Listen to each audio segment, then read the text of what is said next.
Bom dia, pessoal. Tudo bem? Bom dia, boa tarde, boa noite. Espero que vocês estejam bem. A aula de hoje é um componente curricular do sexto ano, componente esse que ainda estamos trabalhando em relação à pré-história e às suas características. Na última aula, nós fizemos um estudo em cima das teorias do aparecimento do homem, a teoria criacionista e a teoria evolucionista. A teoria criacionista é aquela teoria em que se baseia na Bíblia, no primeiro livro do livro sagrado, que é a Gênesis, que afirma que Deus criou o mundo a partir de uma situação em que houve o esfriamento da terra e lá esse mundo foi criado, a criação foi feita, os primeiros habitantes da terra foram Adão e Eva. É uma teoria defendida pelos cristãos, não é? É o criacionismo. E temos uma característica também desse criacionismo, que é o livre-arbítrio. Deus dando o livre-arbítrio para cada um agir da forma que quiser, da situação que ele imaginar e pensar. O que é que temos aqui? Ainda temos o evolucionismo, uma teoria é o criacionismo, outro é o evolucionismo, o próprio nome já diz, não é? Evolução, foi evoluindo. O homem foi evoluindo através de sua seleção natural.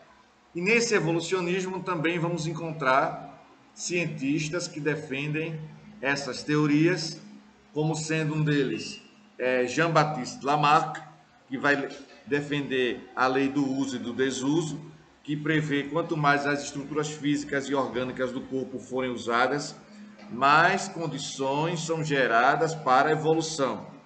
E ele também defende a lei que diz sobre a herança dos caracteres adquiridos, que considera a capacidade de cada espécie de herdar geneticamente características que ajudaram no passado, né, as espécies posteriormente extintas a se adaptar melhor ao meio em que vivem.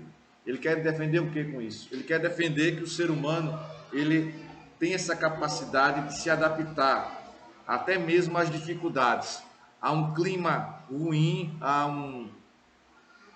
uma sociedade, a uma situação ruim, dificuldades, seja do ponto de vista climático, do ponto de vista social, do ponto de vista econômico, e o homem tem essa capacidade de se adaptar. É isso que ele vai abordar. E além disso, nós temos também um outro cientista que é muito famoso, que vai colaborar muito nessa área, na explicação da origem das espécies, que é quem? Interrogação. Estou falando de isso, Charles Darwin.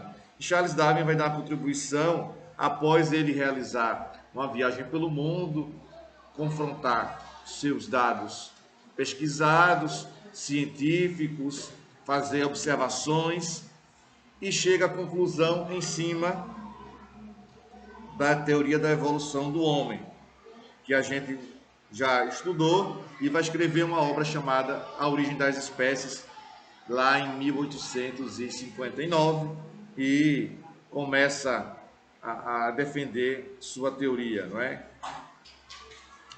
Através da seleção natural. Seleção natural essa que está em uma questão do nosso livro, que está na página 30, que diz assim: defina a seleção natural. Como seria essa definição? Vamos aí prestar atenção. Presta atenção aí. Muito bem, continue assim, prestando atenção. O que é que diz? Defina a seleção natural. A resposta qual seria?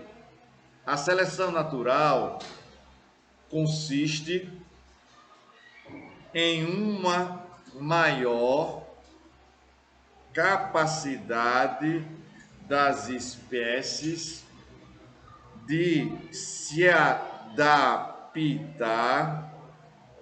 às transformações naturais e físicas Ou seja, o homem tem essa capacidade de se adaptar às transformações naturais e físicas no meio em que ele vive, na situação em que ele vive, não é?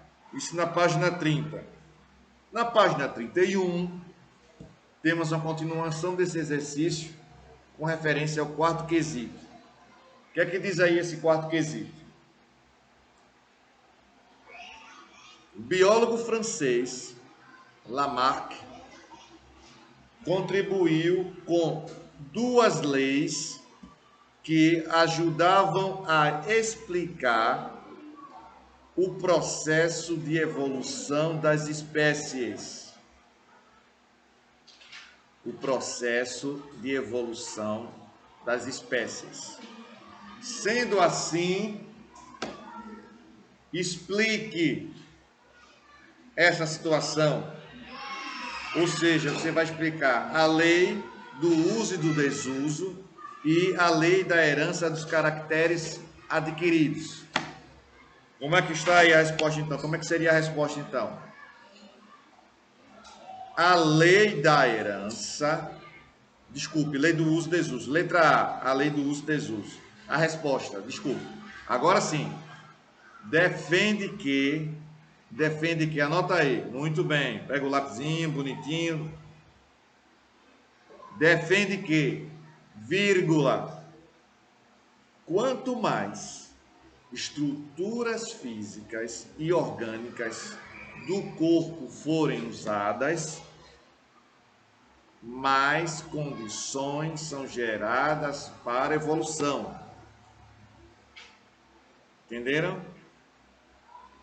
Quanto mais estruturas físicas e orgânicas do corpo forem usadas, mais condições são geradas para a evolução. Bom, letra B. A lei da herança dos caracteres adquiridos. Qual seria a resposta então, pessoal? Isso, muito bem. Considera a capacidade de cada espécie de herdar geneticamente características que ajudaram no passado. Ajudaram o que no passado? Vírgula, as espécies posteriormente extintas a melhor se adaptar ao meio em que viviam. Então, as espécies posteriormente extintas a melhor se adaptar ao meio em que viviam. Pronto, essa é a resposta do quarto quesito da letra B. Vamos prosseguindo então. O que é que vamos ter? O aparecimento da humanidade. O aparecimento da humanidade. Prosseguindo na página 31 ainda. Acompanha aí. Como já foi dito anteriormente, determinar de forma específica o surgimento da humanidade não tem sido uma tarefa fácil. Várias teorias, como o criacionismo e o evolucionismo, foram elaboradas, mas não foram suficientes, pois não tinham provas consistentes. O que é isso aí, provas consistentes? Eu já mencionei sobre isso, que os historiadores precisam de provas, de documentos que comprovem a existência daquele fato, daquele período. Precisa de documento. Se não tem um documento, tem que ter a fala, tem que ter uma tradição oral, tem que ter alguém oralmente tendo a capacidade de descrever aquele período. Hoje a historiografia até admite isso, né? A pessoa vivenciou a Segunda Guerra, vivenciou a Guerra do Vietnã na década de 70 do século XX, ela não teve a condição de registrar nada, de tirar foto de nada, de trazer nenhum jornal, nem de nada daquele conflito, mas ela está viva, ela é uma história viva. Ela tem a história oral para ser contada, para ser destacada, para ser estudada. Se admite isso. No entanto, se puder, tenha também um documento que comprove a existência daquilo que foi dito, daquilo que foi declarado. Deu para entender? Muito bem. Mesmo assim,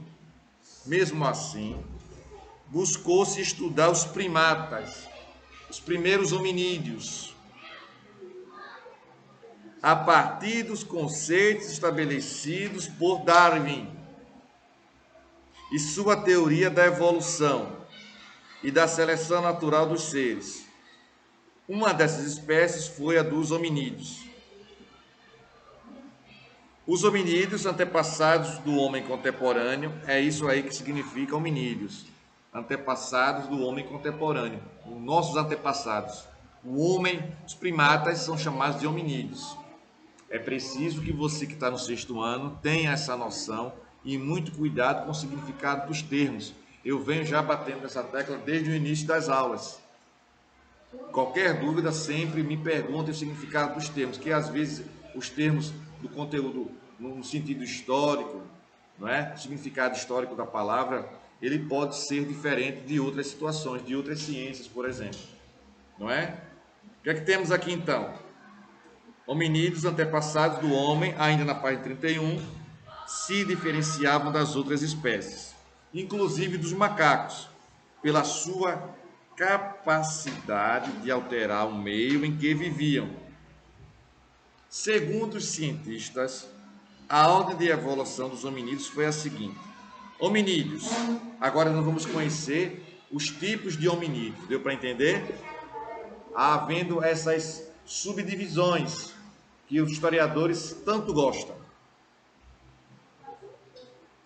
O que é que temos aqui? Hominídeos. Família que inclui alguns gêneros humanos que surgiram mais ou menos há 5 milhões de anos. Faziam parte dessa família Artidipithecus e Australopithecus e o gênero humano. Os primatas faziam parte da família Pogindae, composta por orangotangos, gorilas e macacos.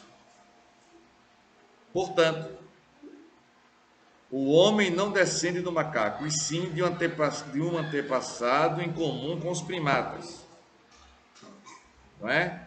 Aqui sobre os hominídeos, o significado do termo, tem um link explicando o nosso livro, dizendo, não é? Aí, o significado de hominídeos. Como outras espécies, receberam nomes científicos em latim. O conjunto desses nomes compõe a chamada nomenclatura binominal, que é um sistema em que cada espécie recebe um nome constituído de 2 palavras, sendo a primeira um nome genérico e a segunda um nome específico. Seu uso foi padronizado pelo sueco Carlos Linneo. Tá bom assim? Ardipithecus ramidos. Acredita-se que tenha surgido entre 5 e 4 bilhões de anos atrás, antes de Cristo, no norte da Etiópia, na parte oriental da África. Provavelmente esse hominídeo habitou regiões úmidas e com florestas bastante arborizadas, com grandes copas de árvores. Possuía uma grande capacidade craniana de 410 centímetros cúbicos, além de ser bípede, ou seja, andava em pé. Era bípede, andava em pé. A arcada dentária se aproximava da humana, principalmente em relação aos caninos superiores. Por essas características, foi classificado como um dos nossos antepassados. Australopithecus anamastensis habitou a Terra entre 4,2 a 3,9 milhões de anos atrás, no norte do Quênia, no continente africano. A dentição não apresentava semelhança com um dos seres humanos. É bom salientar isso, viu? Inclusive, além de salientar, você deve fazer uso agora de um marca-texto, de um lápis, e destacar esses itens que estão dentro desse quadrado. Deu para entender? Muito bem. E como ser humano. Mas também não se aproximava da do macaco, ou seja, uma dentição diferente. Não parecia com a dentição humana e também não parecia com a dentição do macaco. Provavelmente estava em uma fase de transição. Era bípede e pesava em média 50 quilos, não é? A sua anatomia física era bastante próxima à da espécie humana. Daí os cientistas terem classificado a Namacense como um antepassado na nossa escala evolutiva. Australopithecus afarensis é o outro item, um outro tipo de homem primitivo. Eu falei, já destaquei que vocês pudessem, durante o ano letivo, encontrar termos diferentes do nosso, da língua portuguesa, principalmente vindo do latim.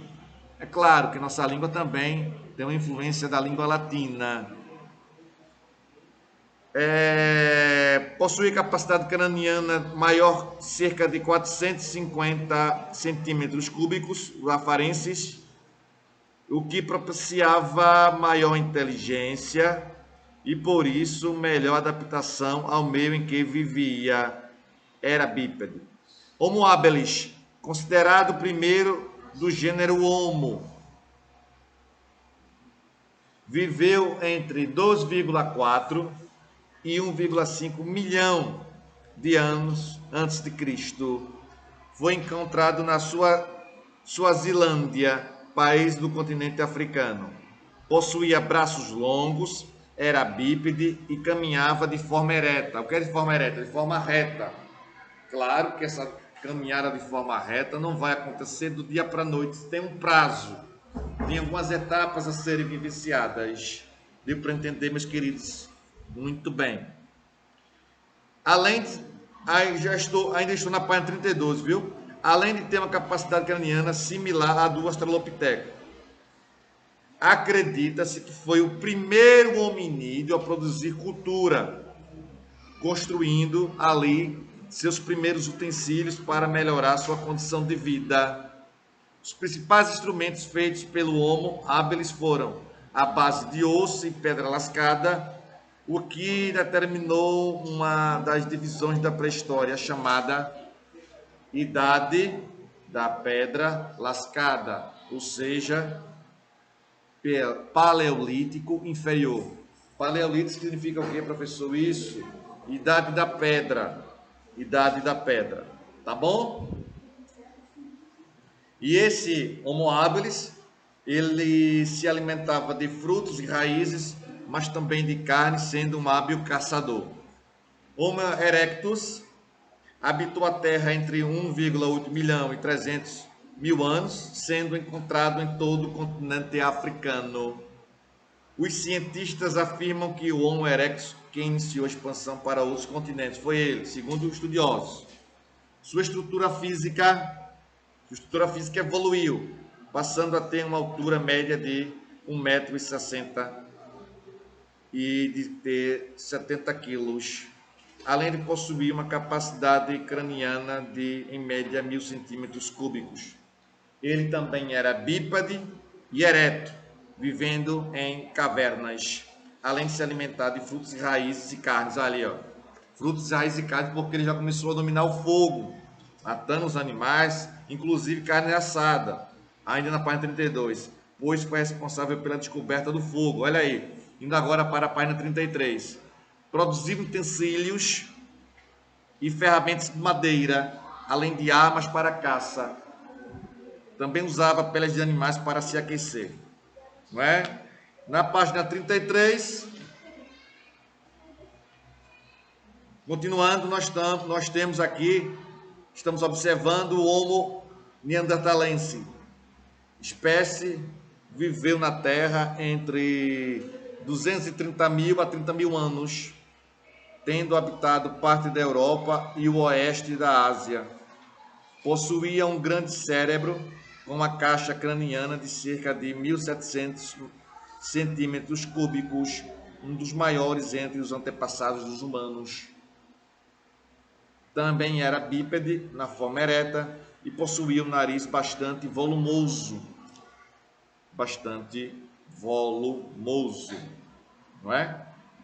O homem de Neandertal tinha grande habilidade manual e uma capacidade intelectual apurada, ou seja, evoluída a capacidade intelectual dele, de pensar, de refletir, de chegar aos questionamentos, a chegar a determinados raciocínios, de evoluir. O Homo sapiens, que é o que nós somos hoje, nós somos Homo sapiens, a espécie mais evoluída, presta atenção aí, surgiu na Terra por volta de 120 mil anos antes de Cristo, em todo o continente africano, e é considerado um homem moderno. Em outras palavras, o ser humano pertence a essa espécie. Bípede e ereto, tinha grande capacidade craniana e o alto grau de intelectualidade, o que possibilitava a alteração do meio em que vivia. É responsável pela descoberta da agricultura, que deu início ao estágio sedentário. Sedentário significa o quê? Muito bem, isso mesmo. Sedentário significa aquele homem primitivo que fica fixo em determinada região. Ele era nômade, o homem pré-histórico nômade. Como os continentes se afastaram e ele foi evoluindo, ele já não via mais necessidade de ficar migrando de uma região para outra. Então ele ficou fixo, ele ficou sedentário, tá bom? Esse é o termo que se usa, não é? Sedentário, ficando fixo naquele lugar, tá bom? Bem, pessoal, eu estou praticamente concluindo esse período pré-histórico, né? Os primeiros hominídeos já foram apresentados por mim. Espero que vocês tenham compreendido o nosso conteúdo, tenham entendido. Nas próximas aulas nós vamos fazer exercícios em relação a esse estudo e vamos prosseguir nosso estudo histórico, tá bom? Forte abraço a todos, tchau para vocês e até a próxima. Tchau, pessoal.